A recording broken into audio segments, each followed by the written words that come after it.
네, 안녕하십니까. 여러분과 기초화학을 함께하고 있는 김기현입니다. Let's get it, bam. 이제 시그니처 행동 기억하시죠? 반갑습니다. 어떻게 요즘 겨울인데 잘 지내고 있나요?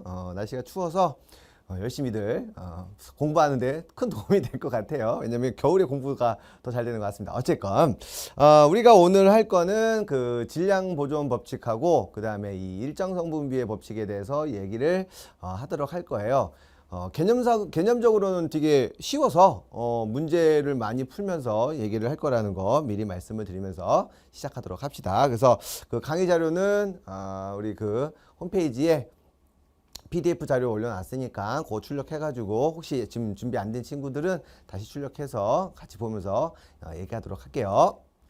자, 일단은 먼저 질량 보존 법칙이라고 이렇게 되어 있을 겁니다. 뭐 간단하죠. 질량은 변하지 않는다. 그래서 어떤 화학 반응이 일어날 때 반응 전과 반응 후에 사실 원자의 종류나 개수는 바뀌진 않잖아요. 그죠? 그러다 보니까 반응 전과 후에 질량은 안 바뀐다. 너무나 유명한 내용이고 다 알고 있는 내용입니다. 근데 조심할 건 뭐냐면 이게 화학 반응만 질량이 보존되느냐 그런 건 아니고 물리 변화든 화학 변화든 어찌됐건 모든 반응에서는 질량은 당연히 보존됩니다.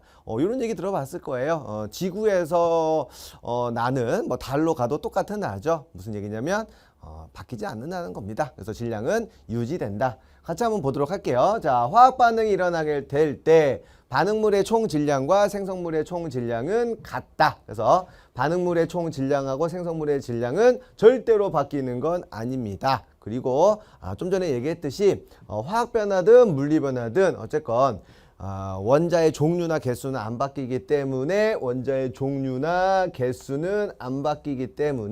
절대로 질량은 변하지 않습니다. 너무 쉬운 내용이니까 질량 보존 법칙은 이게 나중에 화원 넘어가서 이제 양적 관계가 들어가게 되면 질량 보존 법칙을 배우지는 않아요. 배우지는 않는데 요걸 가지고 문제를 좀 풀어야 되는 좀 힌트를 얻는 경우가 되게 많거든요. 그래서 요거는 꼭 기억을 해둬야 됩니다.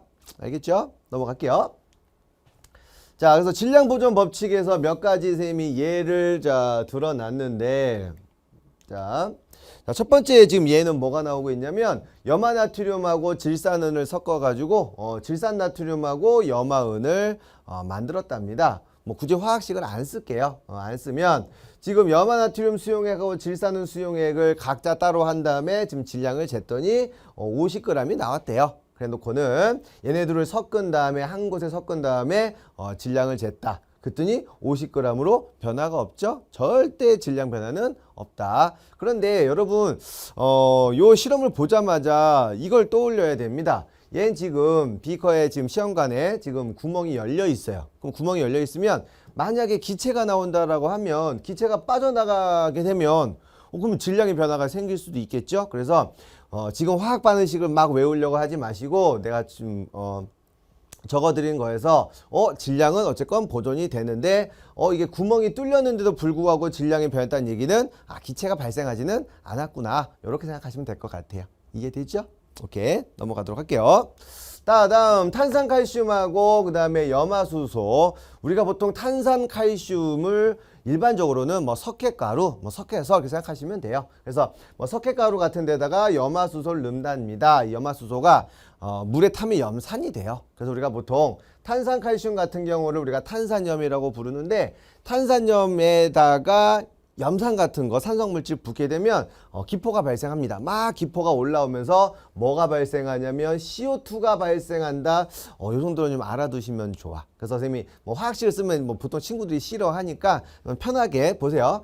탄산염이라는 고체 물질에 염산 부으면 CO2 발생합니다. 그리고 나머지 물질 남아 있어요. 이렇게 생각하시면 되는데 그러면 얘는 대표적인 이제 기체란 말이야. 기체다 보니까 이게 만약에 구멍이 뚫려 있으면 질량이 어떻게 된다고? 날아가겠지. 내 말 이해되나요? 그래서 실험을 두 개를 보여주고 있는데 지금 묽은 염산하고 탄산칼슘의 질량을 섞기 전에 질량을 잰 다음에 섞은 다음에 질량을 잽니다. 그때 당연히 질량은 변하지 않죠. 왜? 완벽하게 밀봉되어 있거든. 어렵지 않습니다. 그런데 얘가 만약에 이제 구멍이 뽕하고 뚫려 있어. 그러면 기포가 막 발생하면서 물론 눈에 보이진 않아요. 그래서 기체가 발생하면서 날아갈 거야. 날아가면 질량의 변화가 생기죠. 그러면 271.5에서 270.3g이니까 약 1.2g 정도 차이가 나는데 그만큼 CO2가 이산화탄소가 발생했으니까 질량은 마치 보존되지 않는 것처럼 보일 수도 있다는 겁니다. 바꿔 말하면 나간 요 CO2 양까지 합치게 되면 결국 질량은 똑같다는 얘기겠죠. 머릿속에 질량은 항상 보존된다. 꼭 기억해 줬으면 좋겠어요. 오케이. 다음은 자 이게 지금 어떤 물질을 지금 태우는 과정입니다. 여러분도 알다시피 태우면 당연히 불타면서 연기 발생을 하잖아. 그래서 기체가 발생하니까 그 기체가 날아가 버리면 질량이 감소하는 것처럼 보이는데 그 기체까지 질량을 다 재면 질량은 안 변한다. 방금 했던 내용하고 똑같은 거죠. 자, 그래서 열린 용기라는 게 구멍이 뽕뽕 뚫린이란 뜻이지. 그래서 구멍 뚫린 곳에서는 기체가 날아가기 때문에 질량이 감소하는 것처럼 느낄 수도 있으니 조심해 주세요. 근데 어쨌건 기체의 질량을 다 합치게 되면 반응 전후의 질량은 절대 안 변한다. 이제 뭐 이해할 수 있겠죠? 그래서 나무랑 산소의 질량의 합은 결국 발생한 나머지 물질의 질량의 합과 같다는 거 굳이 식을 써놨는데 개념은 충분히 이해될 수 있을 것 같아요. 그런데 요건 조금 조심을 하자. 요거는 어떤 조심이 있냐면 우리가 일반적으로 철은 산소랑 반응해가지고 녹이 슬죠. 녹슨 철을 우리가 보통 산화철이라고 생각하시면 돼. 그러면 철 입장에서는 산소랑 결합을 하는 거야. 그러니까 철이 산소와 결합을 하게 되면 당연히 질량은 증가하겠지. 대신 내가 넣어주는 요 산소를 밀폐된 공간에서 컨트롤 해버리면 질량은 당연히 안 변합니다. 근데 얘가 이제 열린 용기죠. 구멍이 뽕뽕뽕 뚫린 데에서는 철에다가 산소가 들어가는 만큼 질량이 증가할 수 있으니까 그것만 좀 체크를 하시면 될 것 같아요. 그래서 철이 산소와 결합을 하기 때문에 열린 공간, 구멍 뽕뽕 뚫린 데에서는요 질량이 증가하는 것처럼 보이지만 사실은 질량은 안 변하는 거다. 그래서 결합한 산소의 질량을 합하게 되면 결국 반응 전후 질량은 안 변합니다. 이렇게 생각하시면 될 것 같아요. 그래서 질량 보존 법칙은 길게 얘기하지 않아도 충분히 이해될 것 같습니다. Let's get it. 뺨. 자, 다음에 사실 질량 보존 법칙하고 요 일정 성분비의 법칙이 조금 섞여서 나오는 경우가 되게 많아요. 그래서 니네가 이제 화학 원 제대로 이제 공부를 하게 되면 거의 같은 걸 하는데 이용 많이 같이 하지만 의미는 다른 거니까 천천히 보도록 합시다. 자, 일단은 일정 성분비의 법칙. 중학교 때 혹시 게이 리삭 이런 사람, 프루스트 이런 사람이 떠오르면 공부 열심히 한 사람이고 그래서 몰라도 되는 사람이니까 신경 안 써도 됩니다. 나도 잘 몰라요. 그렇지? 자, 의미는 무슨 질량비라고 적혀 있어. 와, 이거 엄청 무서운 단어야. 질량비가 뭘까? 질량 비율을 질량비라고 할 것 같은데, 어떤 화합물을 구성하고 있는 물질이 있는데 질량비가 성립을 한답니다. 예를 들면 여기 지금 물이 있을 거예요. 지금 이걸 선생님이 설명을 좀 편하게 하기 위해서 상대적인 질량을 우리가 보통 원자량이라고 할 건데 일단 한번 저것만 봐. 원자량이라고 할 건데 아직은 선생님이 지금 기초 파트니까 원자량에 대한 내용을 지금 하진 않고 원자량이라는 건 그냥 원자의 질량비를 표시하나 보다. 그래서 약속을 하나 하는 거야. 자, 수소의 질량이 1g 이런 건 아니지만 그냥 1이라고 하자. 수소는 우리가 1이라고 하자. 탄소는 10이라고 하자. 산소는 16이라고 하자. 원자 한 개의 질량 표현을 1, 12, 16이라고 한번 해놓고 뭘 표현을 하려고 합니다. 자, 물은 H2O예요. 그러면 좀 전에 수소는 내가 1짜리라고 했죠. 그럼 1짜리 2개랑 산소는 선생님이 16짜리라고 했으니까 1짜리 2개랑 16짜리 하나가 만나서 물을 만드는 거거든. 그러면 수소와 산소의 개수 B는 2대1로 반응을 하다 보니 질량 B는 1짜리 2개랑 16짜리 1개랑 반응해서 1대8 질량 B를 갖는다는 겁니다. 그럼 이 말이 뭐냐면 만약에 수소가 300g 있어. 산소가 300g 있어.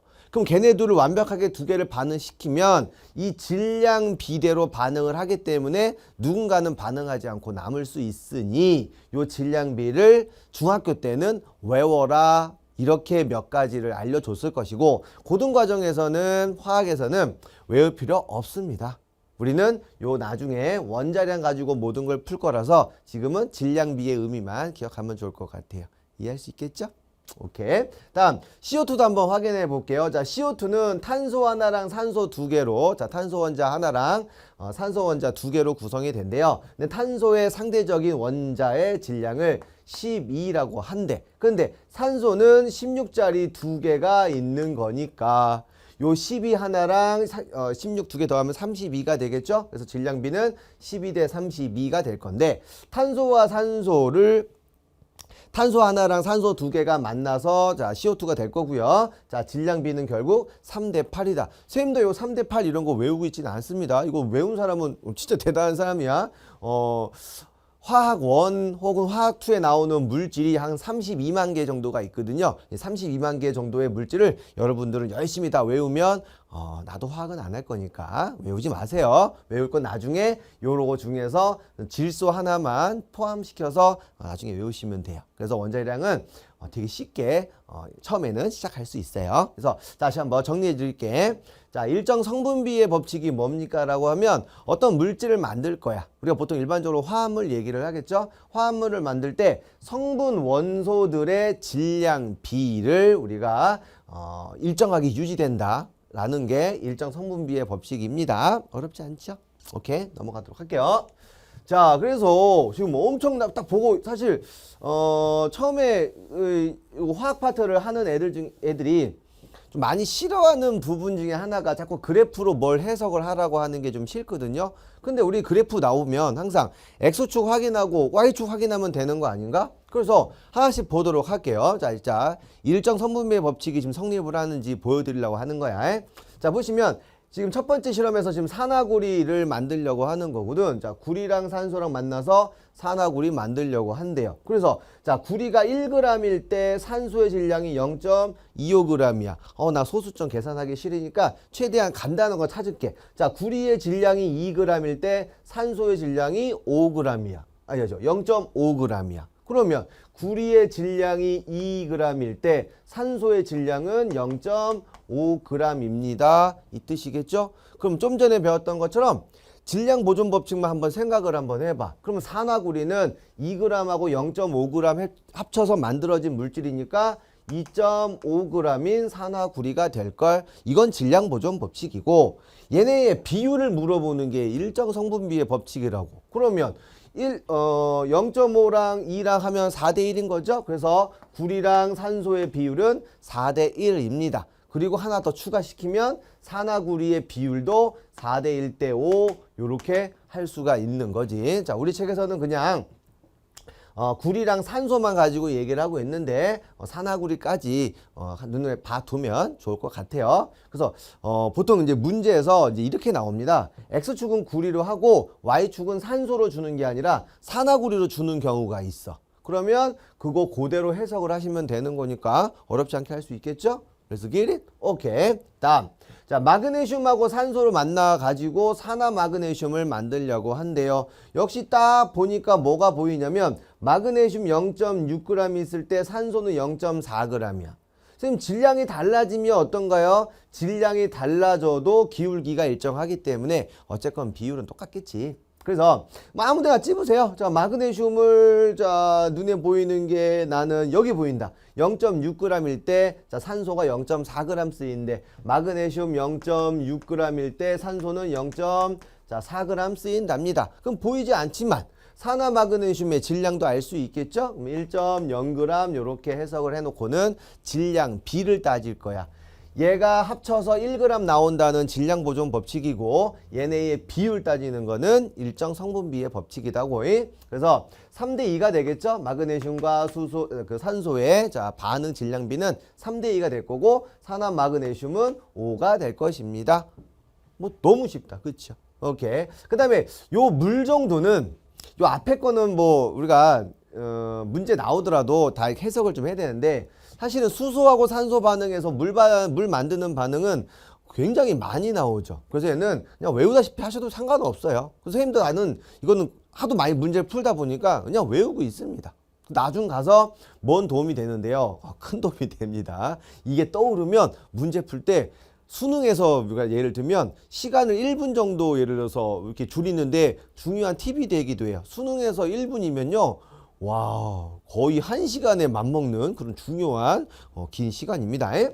자, 수소하고 산소 반응하는 거 자, 확인을 할게요. 자, X축이 지금 수소고요. Y축이 지금 산소의 질량이죠. 그래서 아무 때나 보시면 자, 수소의 질량이 1g일 때 산소의 질량이 8g, 수소 질량이 2g일 때 산소 질량이 16g. 역시 비율은 계속 똑같습니다. 그러죠. 자, 수소의 질량이 1g일 때 산소의 질량은 8g이 사용이 됐대. 그럼 당연히 물은 9g 만들어집니다. 그럼 질량비는 1대 8대 9. 요거는 굉장히 많이 나오는 거니까 여러분이 좀 눈에 잘 봐뒀으면 좋겠어요. 그래서 이 질량 보존 법칙하고 일정 성분비의 법칙은 정말로 어렵지 않은 거니까 뭐 개념은 사실 끝나서 뭐 특별한 거 없는데 실제 얘를 문제를 이렇게 해석을 하는 연습이 좀 필요합니다. 그래서 확인학습 문제를 보면서 여러분과 같이 다시 한번 얘기하도록 할게요. 자, 다음 쪽 보시면 자, 확인학습 문제 1번 자, 이렇게 나와 있을 거예요. 다음 시작합시다. 표는 자, 구리와 산소가 반응해서 산화구리가 생성될 때 질량 관계를 표시를 한 거래요. 뭐 복잡해 보이죠? 그러면 이렇게 나오면 이제 우리가 화학식을 다 알면 뭐 편하게 식 다 쓰지만 그냥 한글로 써도 상관은 없어. 그냥 쓰세요. 나는 보니까 구리랑 산소랑 자 반응해가지고 산화구리를 만들려고 한데 아까 이거 식, 비율 이런 거 외우는 거 아니랬어. 그냥 문제 보고 해석을 하시는 겁니다. 그래서 지금 아무데나 찝어보세요. 나는 뭐다 보이냐면 여기에 보였어. 그냥 구리의 질량이 4g일 때 산화구리가 5g 됐대. 자, 구리의 질량이 4g일 때 산화구리가 5g 되었답니다. 그럼 질량 보존 법칙에 의해서 산소는 1g 사용이 됐을걸. 왜? 얘네 두 개 더하면 당연히 질량은 안 변하는 거니까요. 레스킷 입에 붙었네. 큰일 났네. 자, 어찌됐건 자 이렇게 문제를 해석을 했어. 해놓고는 구리랑 산소랑 산화구리의 질량비가 4대 1대 5구나. 요렇게 아직 문제를 뭐 구하는 건지 모르겠지만 이렇게 구해두면 편하겠죠. 자, 구리가루를 이제 40g을 모두 반응하는데 필요한 산소의 질량을 구하래요. 그러면 질량비가 4대 1대 5니까 구리가 4g이 아니라 40g을 사용을 한대. 그럼 필요한 산소의 질량은 10g이 될 거고, 그러면 질량비 4대 1대 5니까 산화구리는 50g 만들어집니다. 뭐야 이거 끝나버렸죠. 그래서 산소의 질량은 10g 필요합니다. 너무 쉬운 거 아닌가요? 맞아요. 이 양적 관계 이게 시작이거든. 그래서 선생님이 요 강의를 처음에 계획을 하게 된 게 자꾸 화학을 자꾸 양적 관계로만 모든 걸 끝내려고 하는데 양적 관계는 이렇게 다 천천히 하시면 충분히 할만하다. 이런 거 좀 보여드리고 싶었어요. 오케이. 다음 두 번째 확인학습 문제 렛츠고. 자, 지금 기체가 나왔다. 여러분 조심하세요. 자, 기체가 나오게 되면 원래는 뒤에서 한번 배우겠지만 두 가지로 나누어서 얘기를 합니다. 첫 번째로는 질량으로도 물어볼 수도 있고 우리가 이제 부피로도 물어볼 수가 있거든요. 이 부피로 물어보게 되면 이제 기체 반응의 법칙이라는 거를 중학교 때 배웠던 내용을 좀 쓰기도 하고, 실제 이 기체 부피는 역시 화원의 양적 관계에서 많은 이용이 되니까 일단은 질량인지 부피인지 자 확인을 하고 넘어갈게요. 다음은 기체 A와 B가 반응해서 기체 C가 생성될 때에 질량 관계라고 되어 있어. 그러면 부피 신경 안 쓰니까 우리가 배웠던 질량 보존 법칙하고 일정 성분비의 법칙 그대로 응용을 하시면 돼. 그러면 자 A랑 B가 반응해서 자 C가 만든답니다. 됐어. 이제 식 썼으니까 한 번 더 볼게요. 자, 선생님이 요걸 다시 좀 쓸게. 요쪽에다가 잠깐만 써볼게요. 다시요. A랑 자 B랑 반응해서 C를 만들려고 합니다. 일단 반응시키기 전을 이렇게 하면 표시를 할 건데 A의 질량이 지금 2g이 있었고 B의 질량이 25g이 있었다. 그럼 반응 전이니까 얘는 없었을 것입니다. 그 다음 실제로 반응하는 애들이 얼만지는 모르겠으나 얼마만큼 남았는지를 물어보려고 할 거거든. 왜냐면 반응하지 않고 남은 기체의 질량이라고 나와 있으니까. 따라서 첫 번째 실험을 보시면 A는 다 반응했다는 거 이해됩니까? 남아있는 게 B라는 거니까. 그래서 얘는 2g이 다 반응을 했으니 안 남았을 거예요. 이렇게 가시는 거고. 그 다음에 B의 질량은 지금 얼마 남았어? 9g이 남았네. 따라서 25g 중에서 얼마가 쓰여야 9g 남습니까? 16g이 쓰여야 9g이 남는다는 거죠. 그러면 질량 보존 법칙에 의해서 A는 2g 이용돼서 B는 16g 이용돼서 합친 게 C의 값이 되는 거니까 얘는 18g이 이렇게 만들어질 겁니다. 따라서 얘네의 질량 B는 5 나왔네. 몇 대 몇 대면 1대 8대 9. 얘가 아까 잠깐 보여줬던 수소랑 산소 반응해서 뭐 물 만드는 반응 그런 질량을 했던 것 같아요. 그래서 다시 한번 자 A의 질량을 1, 8, 9의 질량비로 간다. 요거는 또 얘기합니다. 일정 성분비의 법칙이라는 거예요. 자 이제 문제 해석을 했어. 자 B도 똑같은 결과 나오니까 한번 그대로 한번 해보세요. 알겠죠? 자 문제는 기체 A 4g을 모두 반응시킨대. 이제는 뭐 할 거냐면 A의 질량을 내가 4g을 준비한답니다. 뭐 풀이 방법은 뭐 두 가지가 있겠죠? 얘 4배가 됐어. 그럼 필요한 얘도 4배가 될 겁니다. 32g이에요. 이렇게 하셔도 되고 아니면 1대 8이니까 얘가 1이고 얘가 8 얘보다 8배 많은 거 32g 이렇게 해석하셔도 상관없어요. 그래서 얘는 36g 만들어질 건데 그래서 문제에서 뭐라고 하냐면 필요한 기체 B의 질량이라고 했으니 32g 튀게 뭐야 쉽게 툭 하고 튀기는 뭐야 쉽게 툭 하고 자 문제를 해결할 수 있었죠. 쌤이 지금 이거를 좀 뭐랄까 문제를 푸는 법을 내가 보여주고 싶은 게 아니고 좀 개념을 좀 이해를 하라는 거죠. 일정 성분비의 법칙하고 질량 보존 법칙이 어떤 식으로 계속 사용이 될 거라는 걸 지금 보여드리고 있는 거예요. 알겠죠? 어려운 건 역시 아니니까 다음 내용 넘어가도록 하십시다요. 자, 세 번째 자 문제를 볼 겁니다. 요것도 이제 문제에서 많이 이제 다뤄지게 될 거라 뭐 어려운 거는 없을 거예요. 어려운 거 없지만 자 실험 과정을 잠깐 볼게. 자 표는 6개의 시험관을 자 준비를 할 거예요. 자 6개의 시험관 선생님 그림을 참 못 그려. 그렇죠? 시험관을 옆에 열심히 그릴게. 자 하나 둘 자 셋 순간 그림 보고 놀래서 나 안 할래 할 뻔했어. 셋 넷 다섯 6개의 자 시험관을 준비를 합니다. 그 다음에 여기다가 아이오딘과 칼륨 수용액을 6ml를 다 똑같이 넣었어. 자 아이오딘과 칼륨 수용액을 똑같이 요만큼 요렇게 자 넣어놓고 실험을 할 겁니다. 어떤 실험을 할 거냐면 질산납 수용액을 섞어준대. 그럼 이건 예전에 배웠던 사실은 앙금을 아는지를 물어보는 거기도 해요. 그래서 우리가 요 아이오딘과 칼륨이라는 게 우리가 보통 화학식으로 KI라고 쓰죠. 그렇죠? 그 다음에 질산납은 우리가 어떻게 쓰냐면 PbNO3 이렇게 쓰거든요. 화학식을 뭐 외우라는 건 아니고 봤을 때 이 정도는 알아야 돼. 아이오딘이라는 자 이온하고 납 이온이 만나게 되면 PbI2라고 하는 앙금이 만들어집니다. 요걸 알고 있어야 사실은 풀 수 있는 문제기는 해요. 그래서 문제에서 이제 어쨌건 뭐 앙금이라고 나와 있으니까 예측은 할 수 있겠죠. 그래서 여기에다가 여기 KI 자 아이오딘과 칼륨 수용액입니다. 여기다가 질산납 수용액을 조금씩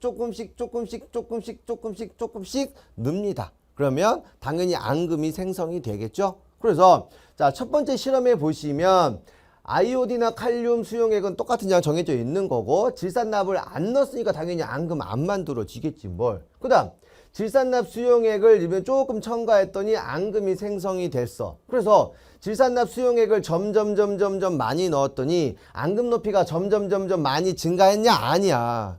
증가하다가 어느 순간 더 이상 반응하지 않을 겁니다. 그래서 앙금의 보통 높이를 우리가 얘기를 하게 되면 뭐 실험이 지금 1번, 3번부터 3번, 4번까지지? 1, 2, 3, 4. 여기서부터는 일정하다고 했으니까 얘가 이렇게 가서 앙금 높이가 이렇게 일정하게 될 거야. 그러면 얘가 뭘 뜻하는 거냐면 일정 성분비의 법칙 아는지를 물어보고 있는 거예요. 왜? 얘네가 일정한 질량비로 반응을 하기 때문에 결국 앙금이 점점 증가하다가 최대 증가할 수 있는 양만 만들어지고 더 이상 반응하지 않겠죠? 그 얘기는 여기서부터는 아이오딘과 칼륨 수용액이 부족해지는 순간이 생긴다는 거야. 그래서 질산납 수용액을 아무리 넣어도 반응하지 않는다는 거잖아. 뭐 어려운 내용은 아닙니다. 근데 이걸 내가 왜 설명하고 있냐면 얘는 결국 일정 성분비의 법칙을 설명을 하고 있는 건데 자꾸 애들이 선생님 질량이 없는데요. 그러니까 질량이 없다 보니까 친구들이 질량이 없으니까 이거 하는 거 아닙니까? 중요한 거는 질량이 중요한 게 아니라 질량비가 성립을 한다는 거거든. 결국 질량비는 뭐냐면 원자들의 개수잖아요. 그 원자들의 개수의 조합이 일정하기 때문에 결국 질량비도 일정을 하다. 그러면 부피는 왜 나와 있는데 일정 부피를 표현을 해가지고 거기 안에 들어있는 질량을 나중에 계산을 하시면 되는 겁니다. 물론 여기는 질량 계산 안 할 거야. 그래서 얘는 일정 성분비의 법칙만 확인을 했으면 좋겠습니다. 자, 뭐 내용상으로는 어려운 건 없을 것 같아. 자, 그래서 이거 가지고 뭘 물어보는지 얘기를 할게요. 자, 시간이 충분하다라고 하면 두 수용액은 계속 모두 반응할 수 있겠죠? 아니지. 왜 아니냐면 얘기했잖아. KI 수용액의 양은 정해져 있어. 질산납을 내가 아무리 넣어도 무한정 KI가 반응해 주는 건 아니야. 정해진 양만 반응을 하는 거라서 모두 반응하는 거 이거 잘못된 표현이죠. 틀렸어. 이거 아닙니다. 다음 시험관 2에 아이오딘과 칼륨 수용액을 더 넣으면 앙금이 증가한다. 뭐 맞는 말 같아. 뭐가 맞아? 실험관 2가 얘거든요. 얘는 KI 수용액은 넘치고 질산납 수용액이 부족한 상황이야. 넘치는 애 넣어봤자 앙금이 생성되겠냐? 앙금은 발음 이상해. 안 생성돼요. 그죠? 틀린 말.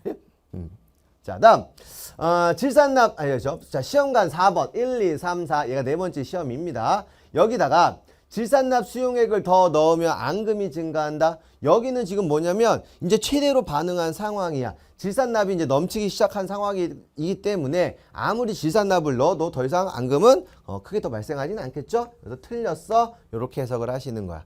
어려운 말 아니니까 이해할 수 있을 것 같아요. 다음 아이오딘과 칼륨 수용액 6mm가 모두 반응하기 위해서는 질산납 수용액은 최소 6mm가 필요하다. 그래서 아까 좀 전에 그 표에서 여기 보시면 표에서 보시면 아이오딘과 칼륨 수용액 6mm하고 질산납 수용액 6mm가 섞어서 최대값 나왔죠. 그래서 얘는 부피비로는 이제 일단은 1대1로 반응한다. 뭐 그런 의미였는데 그래서 아이오딘과 칼륨 수용액 6mm를 모두 반응시키기 위해서는 최소 질산납 수용액은 6mm가 필요하다. 요거 맞는 선지가 되겠습니다. 이거 틀렸어. 그렇죠?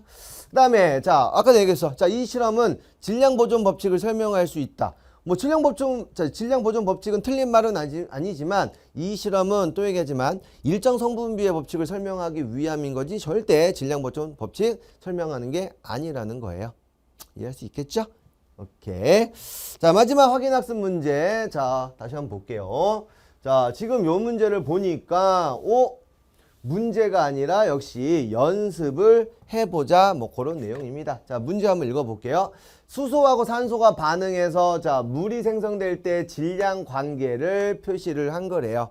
그러면 질량 보존 법칙이나 일정 성분비의 법칙을 뭐가 쓰겠다. 뭐 이런 감이 좀 올 건데 우리는 이미 결과 알죠? 1대 8대 9라는 거 이 정도 선생님이 이렇게 외우게 표현 이상하다. 외워지게 된다 그랬어. 그래서 한번 해볼게요. 일단은 수소의 식 몰라. 화학식 모르면 그냥 한글로 써도 됩니다. 수소랑 그 다음에 산소랑 반응해서 뭘 만들 거냐면 물이 만들어질 거야. 물은 상태가 기체일 수도 있고 액체일 수도 있고 몰라요. 근데 아마 느낌상 뭐 모르네. 여기 느낌상 뭐 조건을 좀 뭐 주는 게 하나도 없습니다. 상관없어요. 어쨌건 기체 질량이나 액질이랑 상관이 없으니까. 자, 일단은 자, 첫 번째 실험부터 봅시다. 자, 첫 번째 실험을 보시면 자, 반응 전에 수소의 질량이 2g 있었고 산소의 질량이 자, 20g 있었다. 뭐 배웠던 거 한번 우리가 써먹어야 되는 거니까 바로 한번 확인해 볼게. 얘네 질량비가 1대 8로 반응을 할 거거든. 그러면 얘는 실제 얼만큼 반응을 할 거냐면 1대 8로 반응하는 거면 2g 쓰고 얘는 자 18g 반응합니다. 이렇게 이해할 수 있겠죠? 그래서 18g 아니구나. 선생님이 이렇게 구구단이 이렇게 약해요. 2 곱하기 8은 18이 아니죠? 자, 2g 반응하면 얘 16g 이렇게 반응할 거니 남은 산소가 4g 남을 것이고 이때 생성되는 물의 양은 질량 보존에 의해서 18g이 생성이 되었을 겁니다. 이렇게 가시는 거네. 그럼 빈칸 한번 채워볼까요? 반응한 기체 수소는 몇 g 사용을 했어? 자, 2g 사용을 했을 겁니다. 반응한 산소는 16g 사용을 했을 거고 질량비는 1대 8일걸요? 이렇게 간다는 거지. 이해할 수 있나요? 선생님이 요거 보여주는 이유는 기체 반응 법칙에서도 자꾸 요걸 내가 니네 눈에 익혀줄 거야. 그래서 눈에 익다 보면 나중에는 이렇게 식을 안 쓰고 거의 약간 암산처럼 이렇게 휙휙휙 이렇게 진행할 수도 있는 아주 좋은 그런 부분입니다. 자, 실험 두 번째 보도록 할게요. 자, 똑같이 볼게. 여기 수소하고 그 다음에 자, 산소랑 반응해서 자, 물이 만드는 과정입니다. 자, 반응 전에 자, 수소의 질량이 몇 g 있나 봤더니 6g 있고요. 산소의 질량이 자, 40g 이렇게 있답니다. 그러면 얘네의 반응 질량비는 1대 8이라고 했으니까 만약에 수소가 6g이 다 사용이 됐으면 산소는 48g이 필요하잖아. 선생님 말 이해되나요? 내 말 이해됐어? 수소와 산소의 질량비는 1대 8로 반응을 할 건데 얘는 그게 없단 말이야. 따라서 1대 8로 반응할 때 다 반응한 거는 수소가 반응한 게 아니라 산소가 다 반응했겠다. 그러면 얘는 40g 다 반응을 시켜주세요. 요 뜻이 되는 거야. 그래서 실제로 반응하는 애들은 그러면 수소가 얼마가 반응합니까? 산소가 40g이 이용이 돼서 다 반응했어. 얘의 8분의 1. 그러면 5g이 사용이 됐겠다. 5, 8에 40이죠. 그래서 나 가끔 이렇게 구구단을 한번 확인해 봐야 돼.